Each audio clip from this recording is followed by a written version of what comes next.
Let's talk about the A word, adoption, and why it can be such an ugly word.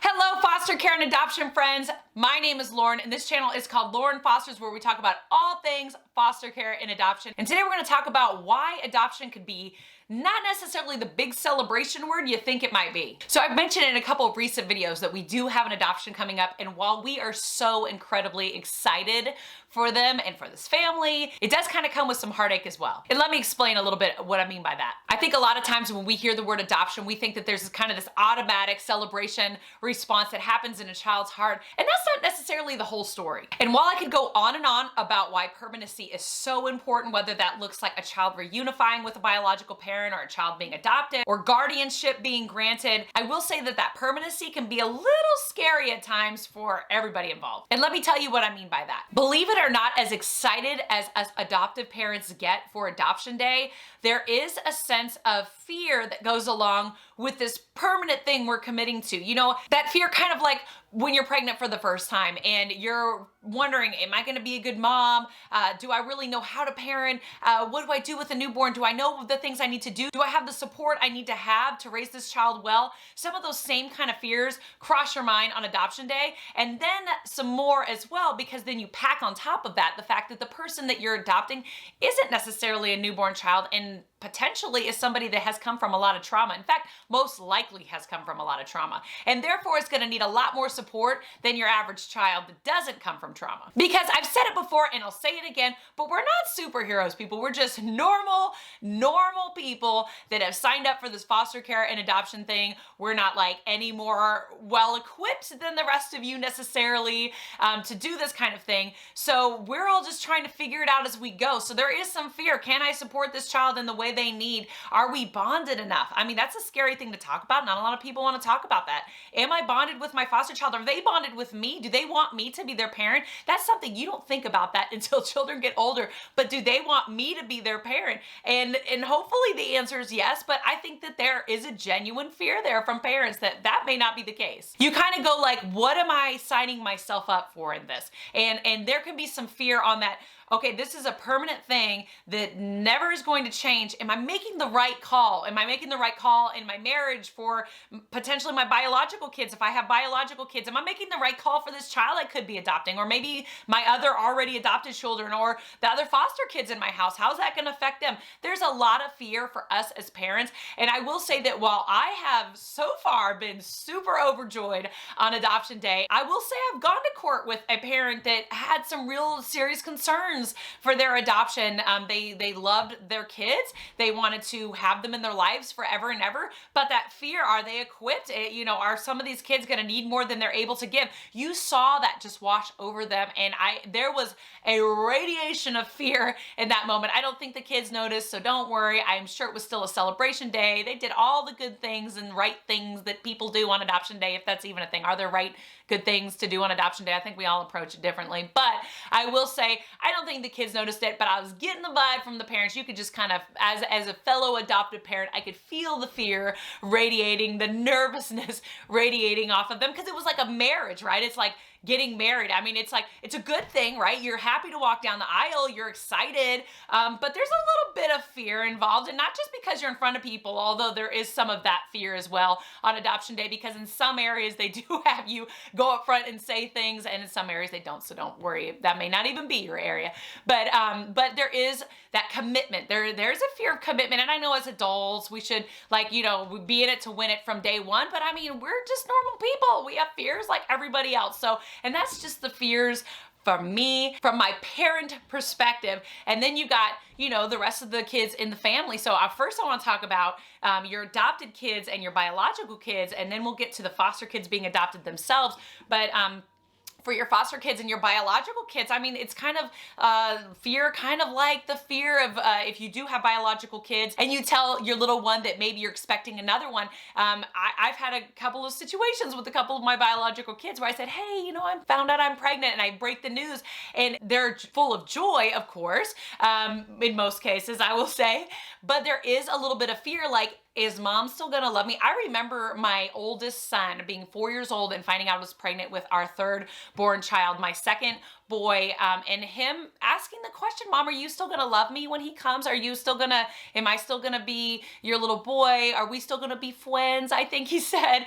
And of course the answer is yes, but he was nervous. He was worried, and rightfully so. I mean, he's a kid. He's trying to process all of this. And granted, he was younger, but I think those fears come over our teens even, and come over our tweens and some of our older people. I think that's a genuine concern. Like, hey, all your love used to be funneled in one direction or in these few directions, and now you're gonna have to funnel them more. And for those of you out there taking sibling sets, I mean, that can be magnified, right? Because when you're going from 2 to 4, right, all of a sudden there becomes a concern, is mom still gonna have the love to give? Is dad still gonna have the love to give? So I do think it's a concern for them as well. But now let's talk about the kids themselves being adopted. And I think this is where the word can get a little uglier than you might think, because I've talked about this in another video, but I think when you're first going into foster care, a lot of us assume that we're somehow rescuing these kids, and that they're going to feel rescued, that they're somehow going to be grateful that they're in our home and that we have saved the day and they're in a safe place. And that is most of the time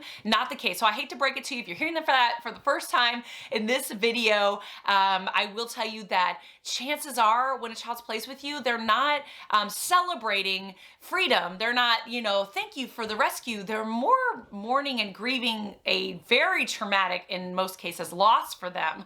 But adoption kind of puts like the nail in the coffin on that, if that makes sense. So I've had kids be very celebratory when they found out they were being adopted, and I've had a kid that genuinely mourned the moment he heard he was going to be adopted. We did not take it personally. We told them that we kind of sat them down, because this was a sibling set, and we told them they were going to be adopted. One kid said yay, and another kid said oh no. And here's where I could have, as a soon-to-be adoptive parent, taken that very personally and said, oh, he just doesn't love us, he doesn't want to be here. But you have to kind of get outside of yourself and realize that has nothing to do with you. It had nothing to do with us. He loved us very, very much. But as much as we could tell him at that moment, rights had already been terminated, that there was no ability to reunify with parents, and on all the conversations that went into that, there was still this little piece of almost hope in his mind that, well, maybe that could change. I've seen a lot of other things change, and particularly in this case, because they had been to so many foster homes, they had been reunited once before with biological family. So there was this kind of hope, and I hate to say that like adoption was this hope crusher, because in this particular case, I mean, me and my adult self, I had all the case detail. I knew that it was in no way, shape, or form safe for these children to go home, that it would have been very detrimental, and I don't use that lightly. I am all for reunification at every single cost, when at all possible, when at all safe, but this was not one of those situations. And even so, you would think if it's a very unsafe situation, this child would know that, and they would not want to go back, and that is not the case for most of our kids. And so what ends up happening is, throughout this case, they sit there in limbo, right? And so I hate that limbo for these kids. I know caseworkers hate watching that as well. When you see that, caseworkers, when they come over and they have to explain, again and again, oh yeah, we went to court, nothing changed. And then we're sitting there as foster parents kind of saying the same thing, and their little hearts break every single time. And so you hate that limbo for them, and you would think they're like, yay, no more limbo, permanency. But don't be surprised if, one, you get a kind of sad reaction, which has nothing to do with you or their care for you, or that they somehow want to stay in limbo, or it doesn't mean any of that. It's just that kind of mourning and grieving that loss. All of a sudden, it's like a wall hits you, right? It's a permanency issue for them.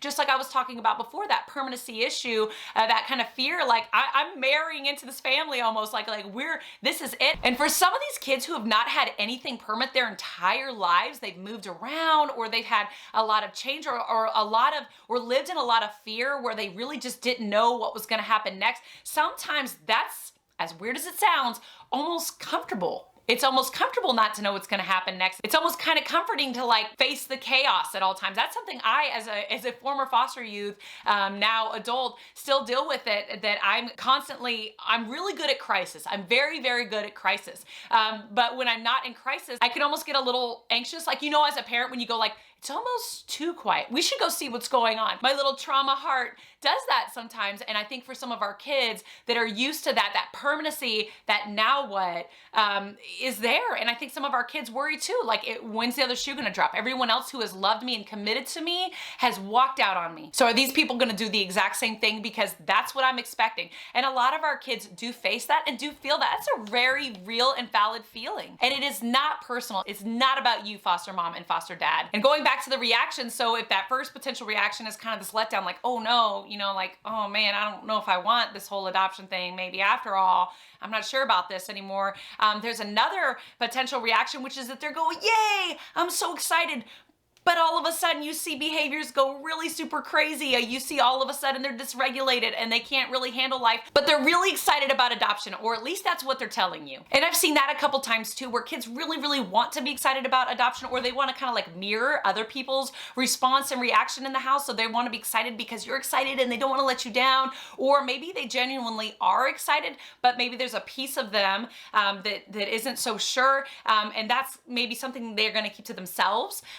So don't be surprised if it's just not this 100% all-in enthusiastic adoption moment. I think when we watch videos on like YouTube and Facebook and when we watch these adoption stories online, we see this kind of like overjoyed moment of these kids that have never wanted anything more than to be adopted. But chances are, if you're adopting, and that could even be international adoption, that can be hard. That's a huge shift, coming all the way from another country, another culture, another language, most likely. I can't even imagine. But of course, that is not a road I've walked, so I'll stick to foster care. And I will say that even with foster care, it can still be a huge issue for our kids. And I'm going to say something too that I haven't mentioned yet, and this is for those of you looking to adopt older kids, maybe older elementary, your tweens, your teens. I need to take a moment and mention that some of our kids feel like because they're being adopted, they're letting their biological parents down, especially those kids who are old enough to be given a choice. Do you want to be adopted? Do you not want to be adopted? Because there are children that don't want to be adopted. That is actually part of my story, and I will share that some other time. But they may have a feeling like somehow they've betrayed their family, they've abandoned their family, they've let their family down. Maybe that feeling of like, I just gave up on mom when she was going through this heavy thing, this drug addiction, and I just walked away. A lot of our kids have had to almost parent themselves and maybe even parent their parents. And because of that, they almost have this like natural caregiver piece towards their parents. And even if that's not there, even if it's not this like I can't take care of them and I want to be there to take care of them, and by being adopted somehow I'm walking away from that, even if that is not there, they haven't been maybe the caregiver, there still may be this feeling of like, I was part of this family that I'm now walking away from, and now that I'm like really committed and buying into this new family, I'm all in on this new family, I have now turned my back on my other family. So something I really try to point out to my kids is that it's okay to have both. You can have your old family and your new family. Different conversation for a different time. We are big advocates for keeping contact with biological family whenever it is safe and whenever it is possible, which is not always the case. But it's okay for kids to want to know where they come from. It's okay for kids to still love their parents very much. I have kids that keep photo albums of biological families. I have one kid that still talks to his biological dad online, and all stories for another time. I know that is not always appropriate for all families and all adoptions, but I will say, I tell my kids, look, you have two moms and you have two dads. And of course, that's in our family situation. You may be a single mom or a single dad in your situation, but our situation, it's me and my husband, and then they came from a biological mom and a biological dad, whether they were married or not, whether we're even sure who maybe biological dad is. They have two moms and two dads, and that doesn't go away because they're adopted. And if they have siblings somewhere else, that doesn't go away because they're adopted. I have a dear friend who adopted a third of a sibling set because the sibling set is ginormous. And so there's three families that have gotten to become friends over the years because they have three different parts of that gigantic sibling set. But those brothers and sisters did not stop being brothers and sisters just because they were adopted. And that's something I always want my kids to know. Like, if you have siblings out there, they're still your siblings. You have bio mom, bio dad out there, they're still your bio mom and bio dad. You're not turning your back for one instance. And I know that was something that I really struggled with as a foster teen. Once again, another story for another time. But don't be surprised if there's a piece of that to any wavering they may have towards adoption or not being sure if it's for them or that it's safe or that it's a good thing even. So check in with your kids. If you're getting close to adoption, whether they're acting full of joy or really full of joy, or whether they're struggling and having a hard time, whether they're keeping that to themselves or sharing that with you, you know, therapy is an awesome thing. If you've got kids in therapy and you're getting towards adoption, it's time to start bringing in that subject of adoption. Or if you have kids that are struggling with it and aren't going to therapy, it might be time to check out therapy. But all that to say, adoption, I know, this beautiful, awesome thing. Wouldn't trade it for the world. Huge piece of what my family is today and who my kids are today. But it is a very hard word and sometimes a bad word for some people. But anyway, hopefully that's helpful for you. Like, subscribe. I love when you guys interact and share your stories. If you're currently in the midst of going towards adoption, let me know. If you're looking into foster care for the first time and you're really hoping to adopt, tell us your story. We'd love to hear it. Hopefully this community grows and grows and grows. So like I said, do me a favor, hit that like button, hit that subscribe button, and I will see you next time. All right, bye.